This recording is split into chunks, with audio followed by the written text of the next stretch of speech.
गोविंद बोलो हरि गोपाल बोलो, राधा रमण हरि गोविंद बोलो, राधा रमण हरि गोविंद बोलो।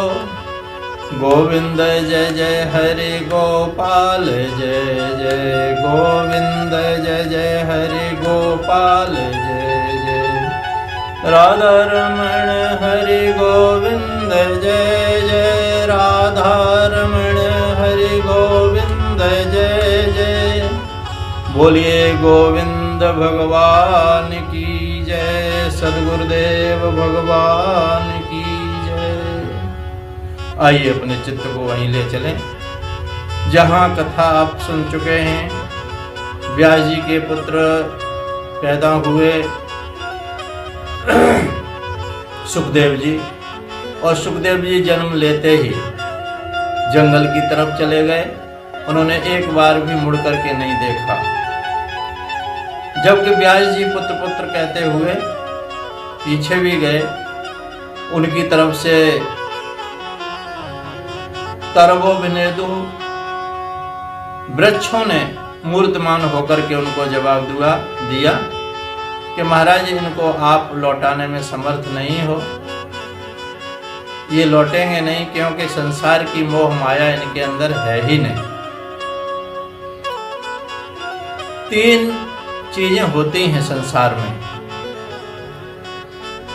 एक तो होती है लोकेशणा, और एक होती है वित्तेषणा, एक होती है पुत्रेषणा। और ये 3 चीजों में ही व्यक्ति फंसा हुआ है। और जब कोई सन्यास लेता है तो गुरुजी हवन में इन्हीं का स्वा करवाते हैं। सभी संगी साथियों का पिंडदान करवा देते हैं, और लोकेशणा, वित्तेषणा और पुत्रेषणा ये सब का स्वा करवा देते हैं। अब सन्यास, और जब तक ये लोकेशणा, वित्तेषणा और पुत्रेषणा इनका सन्यास नहीं होता, और सन्यास का मतलब है त्याग, त्याग मन से हो तो कहीं घर छोड़ने की आवश्यकता नहीं है। जैसे सन्यासी भी लोकेशणा वित्तेषणा का त्याग करके फिर भी संसार में ही रहते हैं ना, कहाँ जाते हैं, रहते संसार में ही हैं। वो भी रोटी खाते हैं, पलंग पे सोते हैं, सारा कुछ युक्ताहार विहारस्य युक्तेटस्य कर्मसु, जो युक्त युक्त इंद्रियों के भोग हैं वो करते हैं। आंखें उनकी देखती हैं, कान उनके सुनते हैं, जिह्वा उनकी रस भी लेती है, लेकिन युक्त जिससे हमारा जीवन चलता रहे बस, और भगवान का भजन होता रहे, सद्मार्ग पर हम चलते रहें। युक्त का मतलब है ये आंखें हमारी जिधर देखूं तिधर तू ही तू है, हर गुल में तेरी बू है, जिधर देखता हूं उधर तू ही तू है। जब ऐसा हो जाता है, जिधर देखूं तिधर वो ही दिखाई दे, जिसमें देखूं, अरे हमें तो अपने माता पिता में परमात्मा नहीं दिखाई दे पाता, अपने बड़ों में दिखाई नहीं दे पाता, लेकिन हमारे इतिहास कहता है, हमारी संस्कृति कहती है कि संतों ने तो गधे में भी भगवान को देख लिया, संतों ने तो कुत्ते में भी भगवान को देख लिया। एक नामदेव नाम के संत हैं, जर्रे जर्रे में है झांकी भगवान की, किसी सूझ वाली आंखों ने पहचान की, नामदेव ने पकाई रोटी कुत्ते ने उठाई, पीछे घी का कटोरा लिए जा रहे, बोले सूखी तो ना खाओ, थोड़ा घी तो लेते जाओ, अपनी सूरत क्यों मुझसे छुपा रहे, तेरा मेरा एक नूर, फिर काहे को हजूर, तूने शकल बनाई है स्वान की, मुझे ओढ़नी उड़ा दी इंसान की। ये ओढ़नी के सिवा, ये जो शरीर है ओढ़नी के सिवा और कुछ नहीं है, ये आत्मा की ओढ़नी है। बासांस जीर्णानि व्यथा यथा विहाय, बासांस माने वस्त्र। जब हम यानी हम आत्मा हैं, हम शरीर नहीं है, और ये जो आवरण है पंच भौतिक, ये आत्मा का आवरण है, कपड़ा है, पहने हुए ओढ़नी ओढ़े हुए हैं। तो कहने का मतलब है उन संतों ने कुत्ते में भी देख लिया। एक नाथ थे, एक नामदेव, एक नाथ। कावड़ भर ली उन्होंने, गंगोत्री से कावड़ भर ली, और संकल्प है कि जाके रामेश्वर पे चढ़ाएंगे, पैदल जाएंगे। साथ में और भी साथ में जा रहे हैं संत। लेकिन वहां थोड़ी सी दूर रह गए हैं रामेश्वरम, शिखर दिखाई दे रहा है, लेकिन रास्ते में एक गधा प्यासा पड़ा हुआ है, प्यासा तड़पड़ा रहा है, तड़प। ऐसा लग रहा है कि इसका प्राणांत ही हो जाएगा। उन्होंने कांवर अपनी उतारी कलसा और गधे को पिलाने के लिए चले। सब साथी संगी थे। उन्होंने कहा कि पागल हो गया है एक नाथ, पागल हो गया है क्या?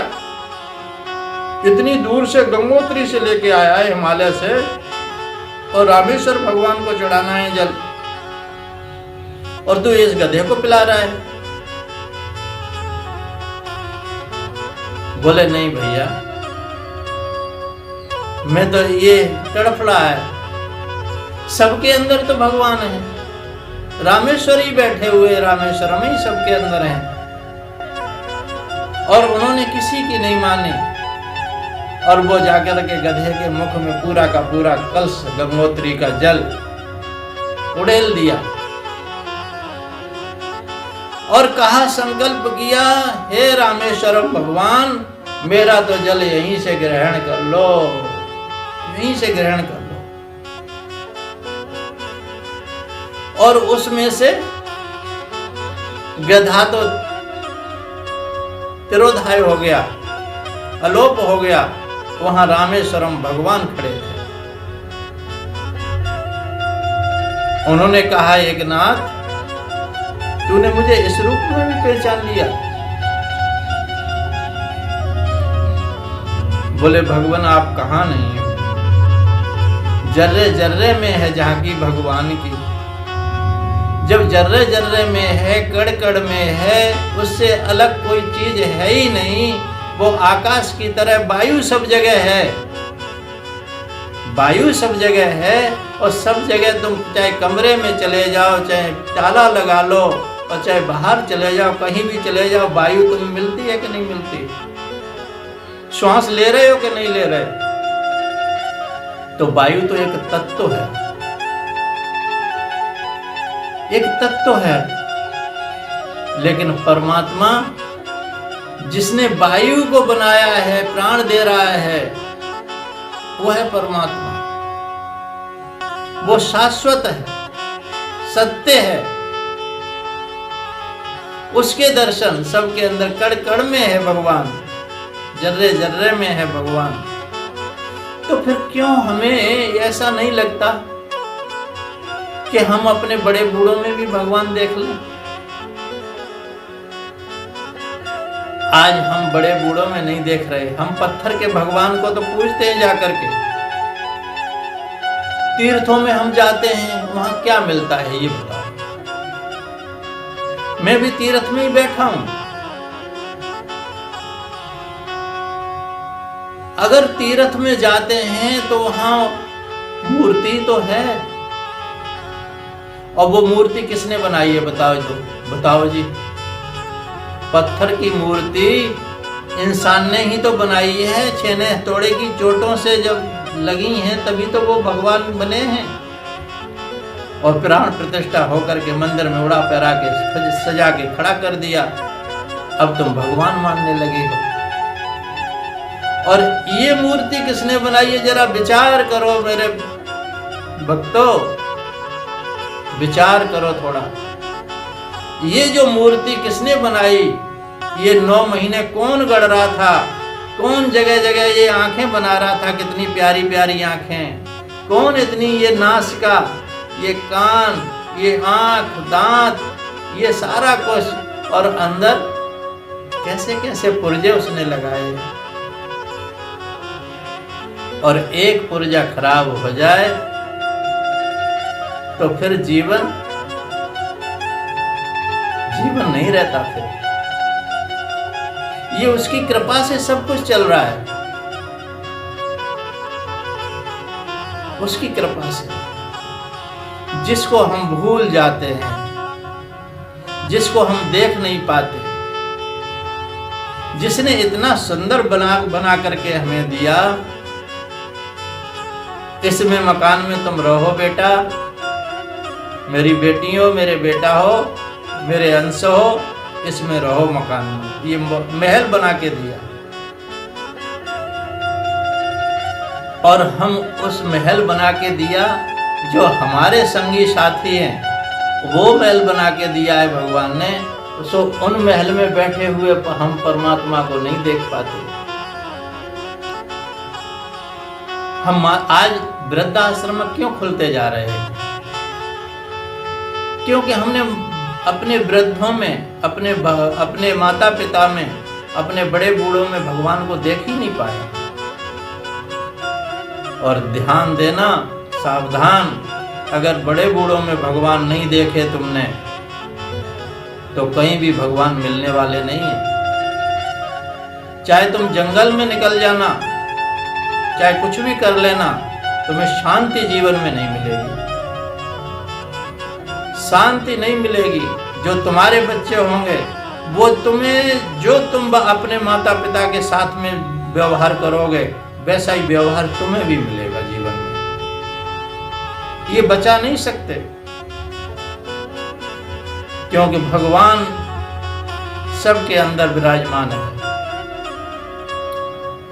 इसलिए जो माता पिता ने तुम्हारे साथ किया है, जब तुम कुछ नहीं कर पा रहे थे तब उन्होंने, माता का ऋण तो कभी उतार ही नहीं सकता पुत्र, कभी नहीं। जीवन में कितने 7 जन्म ले ले फिर भी माँ का ऋण नहीं उतार सकता।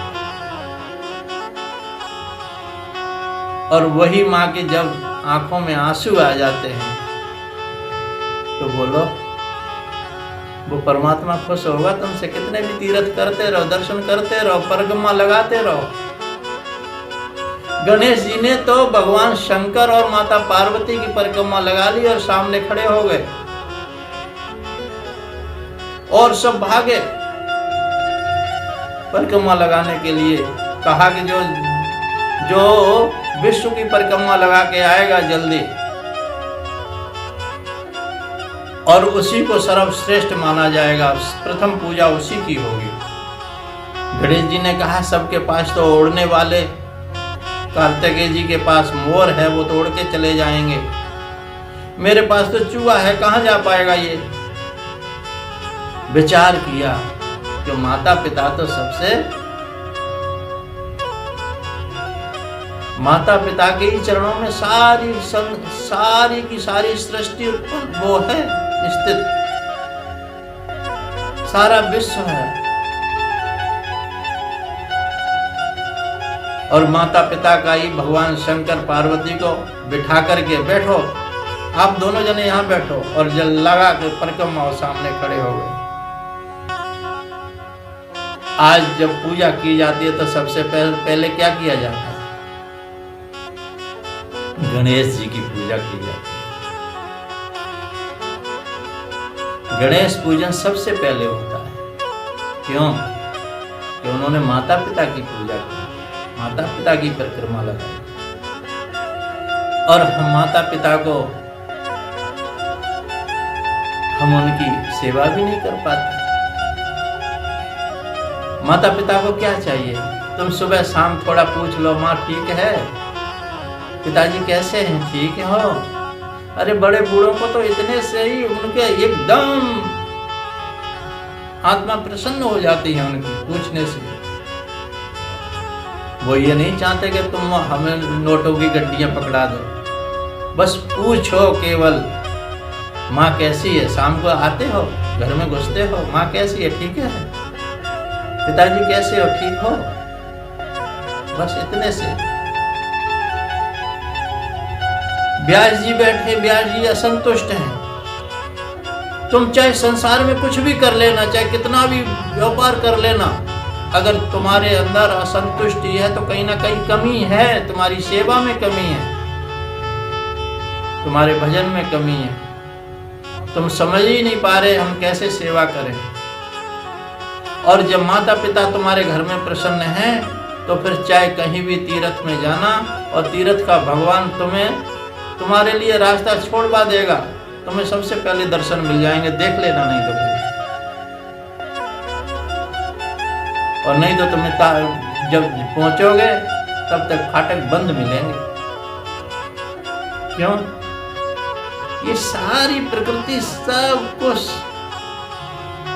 उपस्थित है, सारा कुछ जीवन में।